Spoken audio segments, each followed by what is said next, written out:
திமுக கூட்டணியில் விடுதலை சிறுத்தைகள் கட்சிக்கு அதிக இடங்களை கேட்போம் என திருமாவளவன் மீண்டும் தெரிவித்துள்ளார்.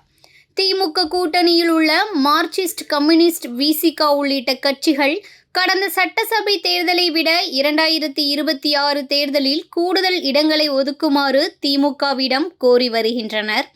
இந்த நிலையில் திருச்சியில் விடுதலை சிறுத்தைகள் கட்சி தலைவர் திருமாவளவன் நேற்று கூறியதாவது: 2026 சட்டசபை தேர்தலில் திமுக கூட்டணியில் அதிக இடங்களை கேட்போம்.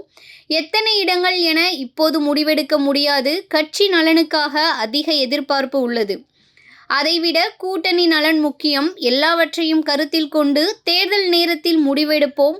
கூட்டணி ஆட்சி என்பதில் நாங்கள் தெளிவாக உள்ளோம். எனினும் அதற்கு 2026 தேர்தல் சரியான களம் அல்ல. திமுக கூட்டணியில் இருந்து சில கட்சிகள் வெளியேறும் என்று பாஜக தலைவர் நயினார் நாகேந்திரன் கூறுவது மாயத் தோற்றம்.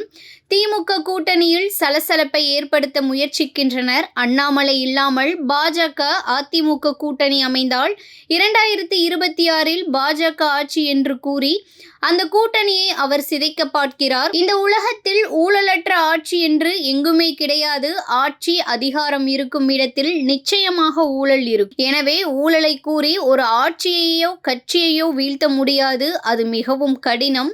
ஊழலை விட ஜாதியவாத மற்றும் மதவாத பிரச்சனைகள் பெரிது. இவ்வாறு அவர் கூறினார்.